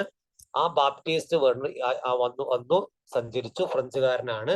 അദ്ദേഹത്തിന്റെ പോലെ പലരും ഇറ്റാലിയൻ ഡോക്ടറായ മനുച്ചിയെ പോലുള്ള ആള്, ഇറ്റാലിയൻ ഡോക്ടറുടെ പേരാണ് മനുച്ചി. അദ്ദേഹം യൂറോപ്പിലേക്ക് പോകാതെ ഇന്ത്യ സ്ഥിരതാമസം ഉറപ്പിച്ച ഇറ്റാലിയൻ ഡോക്ടറേത് ഉത്തരം മനുച്ചി എന്ന പേര് കേട്ടോ. ഇറ്റാലിയൻ ഡോക്ടറുടെ പേരാണ് മനുച്ചി. ഇനി സഞ്ചാരിയായ ഫ്രാങ്കോയിസ് ബർണറെ കുറിച്ച് പറയുമ്പോൾ അദ്ദേഹം ഒരു ഡോക്ടർ പ്ലസ് തത്വചിന്തകൻ. അദ്ദേഹം രാഷ്ട്രീയ തത്വചിന്തകനാണ്, ചരിത്രകാരനാണ്. അദ്ദേഹം ഇന്ത്യയിൽ 12 വർഷം താമസിച്ചു. ഇന്ത്യയിൽ എത്ര വർഷം താമസിച്ചു? 12 വർഷം. അതുപോലെ തന്നെ അദ്ദേഹം മുഗൾ ചക്രവർത്തിയായ ഷാജഹാന്റെ മൂത്ത പുത്രനായ ദാരാ ഷുക്കോ രാജകുമാരന്റെ വിശ്വകരൻ എന്ന് പറയുമ്പോൾ നമുക്കറിയായിരിക്കും അദ്ദേഹം ഡോക്ടർ.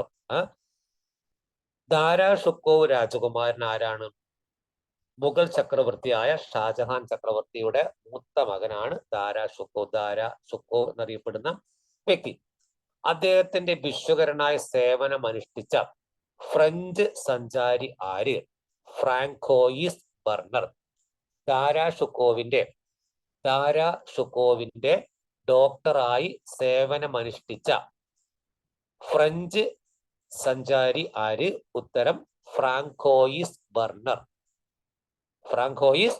ബർണർ, ഫ്രാങ്കോയിസ് ബർണർ എന്നാണ് അദ്ദേഹം ഭിഷകരനായിട്ട് സേവനം അനുഷ്ഠിച്ചു. ഭിഷകർ എന്ന് പറയുമ്പോൾ ഡോക്ടറായി സേവനം അനുഷ്ഠിച്ചു. ഇനിയും അതിന് ചേർത്ത് പറഞ്ഞ കുറച്ച് കാര്യങ്ങൾ അദ്ദേഹത്തിന് ചിത്രം അവിടെ കൊടുത്തിട്ടുണ്ട്. ഇത് ബർണിയർ ആണ്, ഫ്രാങ്കോയിസ് ബർണർ പിക്ചറാണ് നമ്മൾ ഈ കാണുന്നത് കേട്ടോ. ഓക്കെ, ഇനി കിഴക്കിനെയും പടിഞ്ഞാറിനെയും താരതമ്യം ചെയ്യുന്നു. ഇന്ത്യയുടെ വിവിധ ഭാഗങ്ങളിൽ സഞ്ചരിച്ച ബർണിയർ ഇന്ത്യയിൽ കണ്ട കാര്യങ്ങളെ യൂറോപ്യൻ രാജ്യങ്ങൾ സാഹചര്യങ്ങളുമായി നിരന്തരം താരതമ്യം ചെയ്തുകൊണ്ട് വിവരണങ്ങൾ തയ്യാറാക്കി. തന്റെ പ്രധാന രചനകൾ ഫ്രാൻസിലെ രാജാവായ ലൂയി 14 സമർപ്പിച്ച അദ്ദേഹം തന്റെ മറ്റു പല ഗ്രന്ഥങ്ങളും സ്വാധീനവുമുള്ള ഉദ്യോഗസ്ഥർക്കും മന്ത്രിമാർക്കുമുള്ള കത്തുകളുടെ രൂപത്തിലാണ് എഴുതിയത്.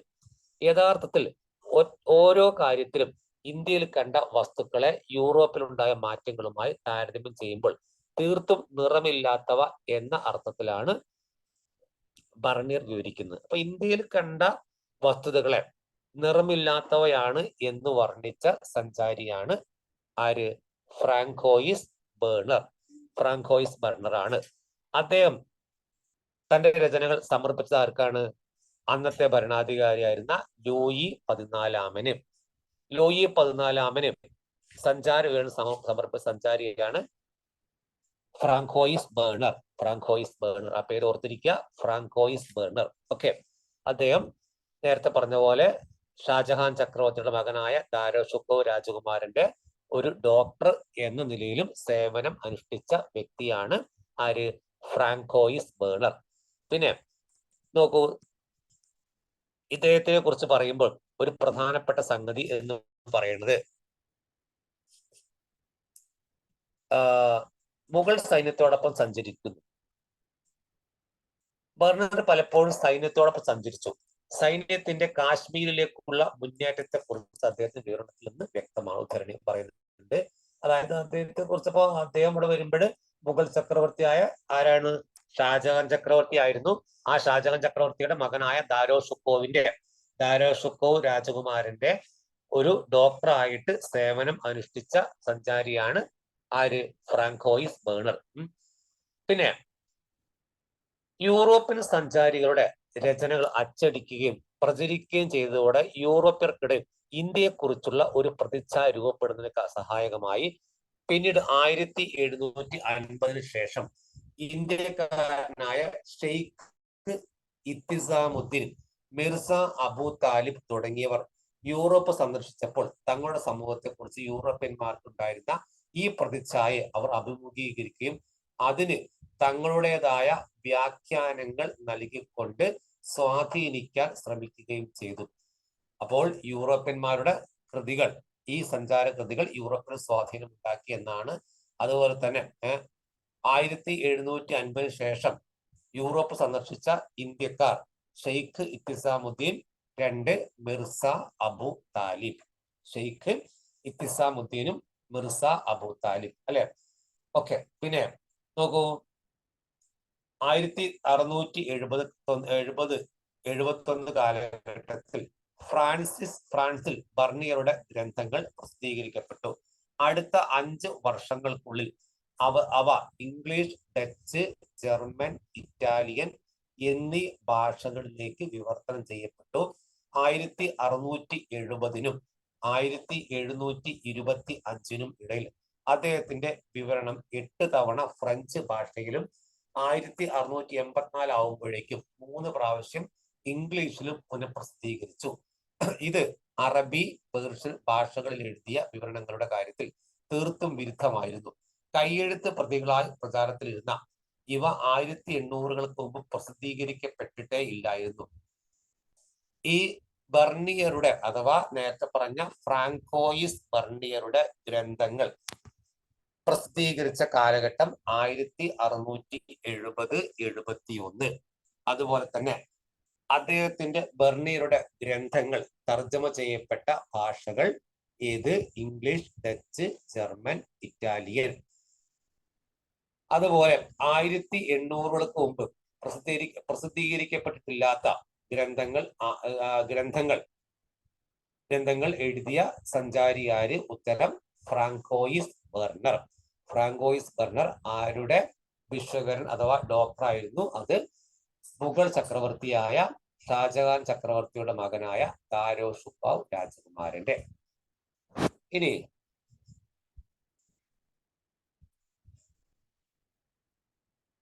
ഒരു സംസ്കൃത ഭാഷ അൽബിറൂനി ഇപ്രകാരം പറഞ്ഞു: സംസ്കൃതം പഠിക്കുന്നതിനുള്ള ബുദ്ധിമുട്ടിനെ കീഴടക്കാൻ ആഗ്രഹിക്കുകയാണെങ്കിൽ നിങ്ങൾക്കത് അത്ര എളുപ്പമായിരിക്കില്ല. കാരണം ഈ ഭാഷ പാരമ്പര്യത്തിൽ പദസമ്പത്തിലും പദരൂപഭേദത്തിലും അപാരമായ വ്യാപ്തിയുള്ളതാണ്. അറബി ഭാഷയെ പോലെ അത് ഒരു പക്ഷെ ആ ഉദ്ധരണി ശ്രദ്ധിക്കുക, ആരുടെ ഉദ്ധരണിയാണ് എന്നുള്ളത്. അത് ഉദ്ധരണി അൽബിറൂനി പറഞ്ഞതാണ് സംസ്കൃത ഭാഷയെ കുറിച്ചിട്ടാ. ഇനി ഓരോരുത്തരുടെയും കാര്യങ്ങളെ കുറിച്ച് വീണ്ടും പറയുമ്പോൾ നമ്മൾ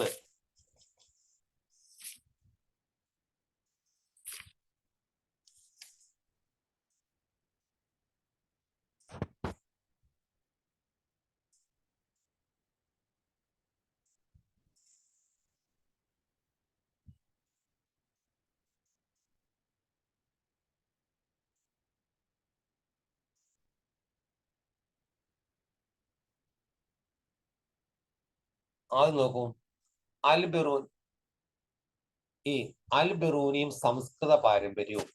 അപ്പൊ സംസ്കൃത ഭാഷയെ കുറിച്ച് അൽബിറൂനി എഴുതിയ ഒരു കോഴ്സാണ് പറഞ്ഞിരിക്കുന്നത്. നമ്മൾ കണ്ടതുപോലെ സഞ്ചാരികൾ പലപ്പോഴും ഇന്ത്യൻ ഉപഭൂഖണ്ഡത്തിൽ അവർ കണ്ട കാര്യങ്ങൾ അവർക്ക് പരിചയമുള്ളവരുമായി താരതമ്യം ചെയ്തു ഓരോ സഞ്ചാരിയും തങ്ങൾ നിരീക്ഷിച്ച കാര്യങ്ങൾ മനസ്സിലാക്കുന്നതിനായി ഓരോ വ്യത്യസ്ത തന്ത്രങ്ങൾ സ്വീകരിച്ച് അൽബിറൂനി താൻ ഏറ്റെടുത്തിട്ടുള്ള ഉദ്യമത്തിൽ സഹജമായുള്ള പ്രശ്നത്തെക്കുറിച്ച് ബോധവാനായിരുന്നു. കാര്യങ്ങൾ മനസ്സിലാക്കുന്ന തടസ്സമെന്നും തനിക്ക് തോന്നിയ നിരവധി പ്രതിബന്ധങ്ങളെ കുറിച്ച് അദ്ദേഹം ചർച്ച ചെയ്തിരുന്നു. അതിലൊന്ന് ഭാഷയായിരുന്നു. അൽബിറൂനിയുടെ പ്രധാനപ്പെട്ട കണ്ടന്റ് ഭാഷയാണ്.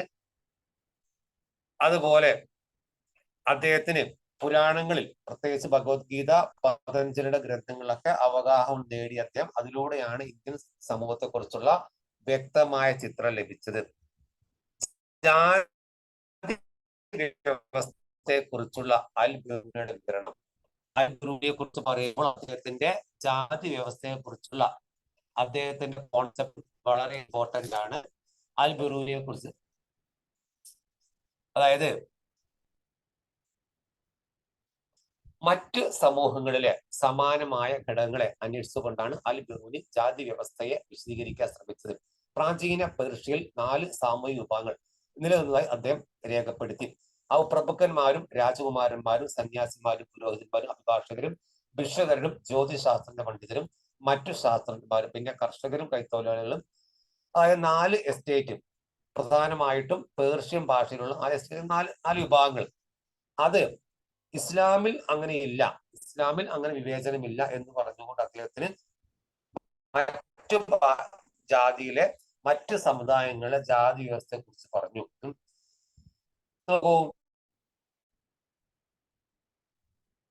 അദ്ദേഹത്തിന്റെ നെക്സ്റ്റ് കൂട്ടി പറഞ്ഞു, ഈ പേർഷ്യൻ സമൂഹത്തിൽ ഉണ്ടായിരുന്ന അൽബിറൂനിയുടെ വ്യാഖ്യാനം അനുസരിച്ച് അദ്ദേഹം പേർഷ്യൻ ഭാഷയിലെ ജാതി വ്യവസ്ഥ സമൂഹവുമായി താരതമ്യപ്പെടുത്തി.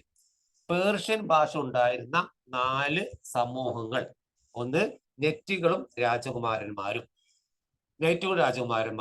2 സന്യാസികൾ, അഗ്നി പുരോഹിതർ, നിയമജ്ഞർ, 3 വൈദ്യന്മാർ, ജ്യോതിശാസ്ത്രജ്ഞന്മാർ, മറ്റു ശാസ്ത്രജ്ഞന്മാർ, 4 കർഷകരും കരകൗശല വിദഗ്ധരും.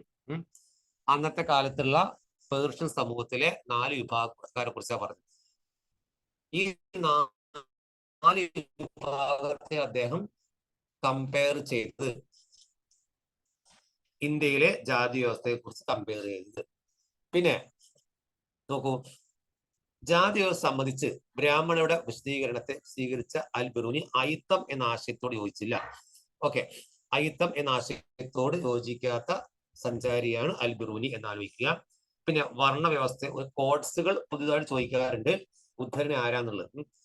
അതായത് മനുസ്മൃതിയിൽ പറഞ്ഞിരിക്കുന്ന പുരുഷ സൂക്തത്തിൽ പറഞ്ഞ ആ കാര്യങ്ങൾ, ഋഗ്വേദത്തിൽ പറഞ്ഞ, മനുസ്മൃതിയല്ല ഋഗ്വേദത്തിൽ പറഞ്ഞ കാര്യങ്ങളൊക്കെ വ്യക്തമായിട്ട് അദ്ദേഹം ജാതി വ്യവസ്ഥയെ കുറിച്ച് പറഞ്ഞു. അതായത് അദ്ദേഹം എങ്ങനെയാണ് ജാതി വ്യവസ്ഥയെ കുറിച്ച് അദ്ദേഹം പറഞ്ഞത്? ഏറ്റവും ഉയർന്ന ജാതി ബ്രാഹ്മണനാണ്.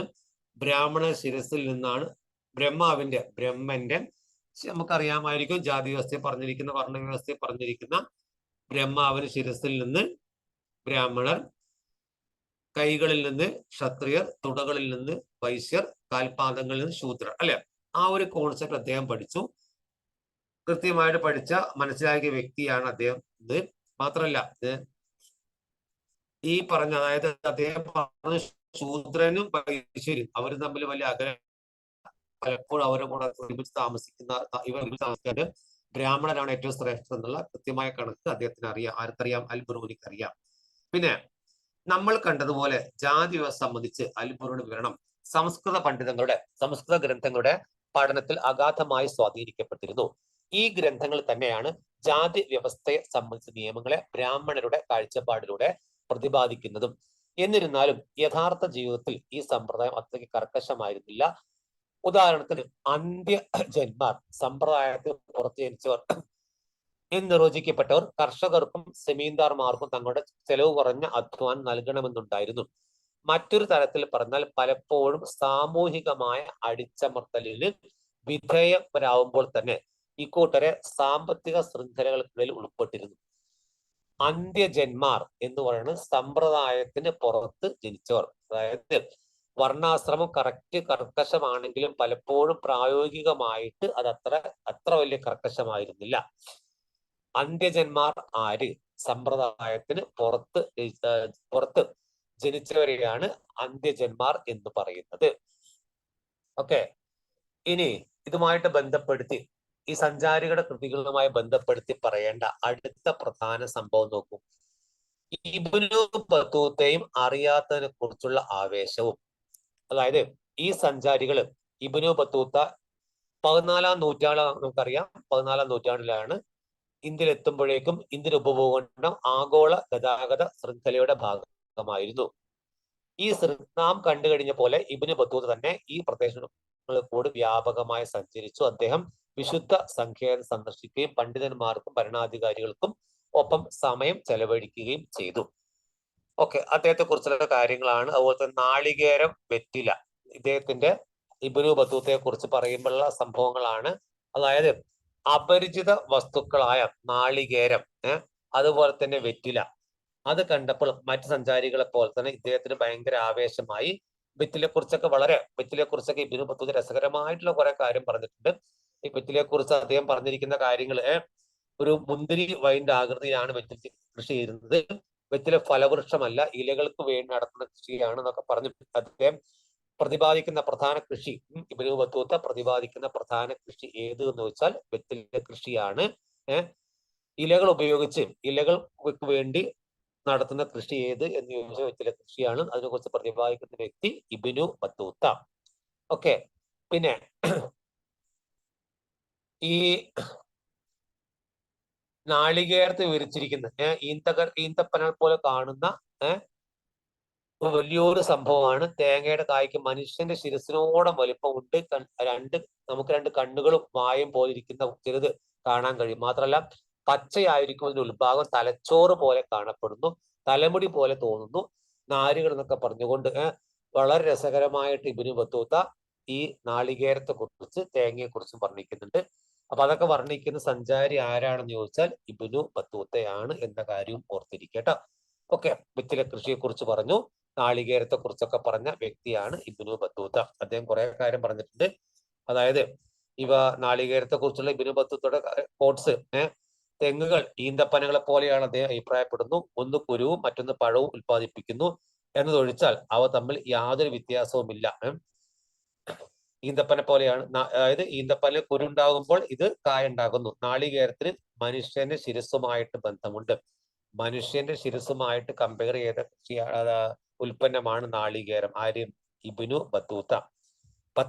പച്ചപ്പായിരിക്കുമ്പോൾ ഉൾവശം തലച്ചോറ് പോലെയാണ്. എന്തിനെ കുറിച്ചാണ് ഈ പറയണത്? തേങ്ങയെ കുറിച്ച്. അതുപോലെ തന്നെ അതിൽ നിന്ന് കയറുണ്ടാക്കും. വള്ളം കെട്ടിയുറപ്പിക്കുന്നതിന് ഇരുമ്പാണിക്ക് പകരം ഉപയോഗിക്കും. പായ്ക്കപ്പലുകൾക്കായി ആവശ്യമായ വടങ്ങളൊക്കെ നിർമ്മിച്ചെന്ന് പറഞ്ഞുകൊണ്ട് നമ്മുടെ കേര വൃക്ഷത്തെ കുറിച്ച് വളരെ വളരെ കൗതുകം പൂണ്ട വളരെയധികം കൗതുകമുള്ള ഒരു വിവരണം നൽകിയ വ്യക്തിയാണ് ആര് ഇബ്നു ബത്തൂത്ത. ഓക്കെ, പിന്നെ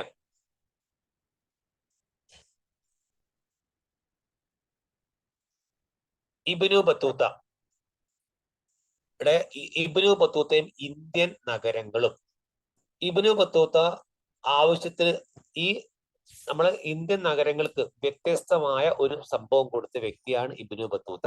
അതായത് ഡൽഹിയെ കുറിച്ച് പറഞ്ഞിരിക്കുന്നത് അക്കാലത്ത് അദ്ദേഹത്തിന്റെ ഇബ്നു ബത്തൂത്തയുടെ പുസ്തകങ്ങളിൽ ഡൽഹിയെ പരാമർശിക്കുന്നത് ഡഹ്ലി എന്നാണ്. ഡൽഹിയെ ഡഹ്ലി എന്ന് പരാമർശിക്കുന്ന പരാമർശിച്ച സഞ്ചാരിയാണ് ഇബ്നു ബത്തൂത്ത. അതില് പറഞ്ഞിരിക്കുന്ന കാര്യങ്ങളും ഈ ഡൽഹി പോലുള്ളത് ഇടുങ്ങിയ വിശാലമായ ഭൂപ്രദേശമാണ്, വലിയ ജനസംഖ്യയുണ്ട്, കൊട്ടാരങ്ങളുണ്ട്. അത് സമഗ്രമായിട്ട് ഡൽഹിയെ കുറിച്ചുള്ള സമഗ്രമായ ചിത്രം തന്ന വ്യക്തിയാണ് ഇബ്നു ബത്തൂത്ത. ഡൽഹിയെ വിളിച്ച പേര് ഡഹ്ലി എന്നാണ്. അതുപോലെ തന്നെ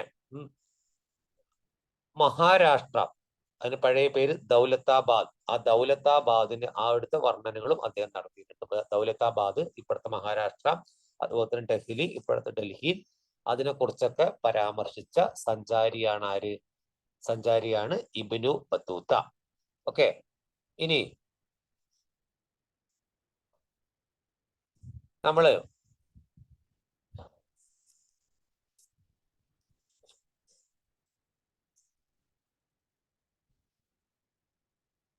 കമ്പോളത്തിലെ സംഗീതം എന്നൊക്കെ പറഞ്ഞിട്ട് ദൗലത്താബാദിലെ കുറിച്ചുള്ള ഇബ്നു ബത്തൂത്തയുടെ വിവരണം, അതായത് ദൗലത്താബാദ് എന്ന് പറയുന്നത് ഇപ്പോഴത്തെ മഹാരാഷ്ട്രയാണ്, ഫലഭൂയിഷ്ടമായിട്ടുള്ള ഒരു പ്രദേശത്തെ കുറിച്ച് വ്യക്തമായിട്ട് ധാരണയുള്ള വ്യക്തിയാണ് ഇബ്നു ബത്തൂത്ത.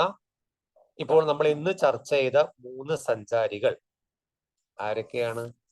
3 സഞ്ചാരികളെ കുറിച്ച് പറഞ്ഞു. അൽ ബിറൂനി, ഇബ്നു ബത്തൂത്ത, ഫ്രാങ്കോയിസ് ബേണർ.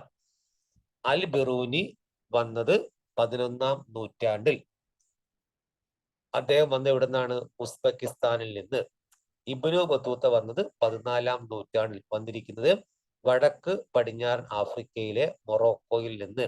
അതുപോലെ തന്നെ ഫ്രാങ്കോയിസ് ബർണർ വന്നത് 17-ാം നൂറ്റാണ്ടിൽ, അദ്ദേഹം വന്നിരിക്കുന്നത് ഫ്രഞ്ചിൽ നിന്ന്. ഓക്കെ, ഓരോ രൂപങ്ങളും എഴുതിയ സംഭവങ്ങളൊക്കെ വ്യക്തമായിട്ട് പോയിന്റ് ഔട്ട് ചെയ്യുക. കുറെ കൺഫ്യൂഷൻ എന്നല്ല, നമുക്ക് ഒരേപോലെ വരുമ്പോൾ സ്വാഭാവികമായിട്ടും അങ്ങോട്ടും ഇങ്ങോട്ടും മാറാനുള്ള ഒരു ചെറിയ ചാൻസ് ഉണ്ട്. എഴുതി വെക്കുക, വീണ്ടും വീണ്ടും പഠിക്കട്ടോ. Okay, good night dear student.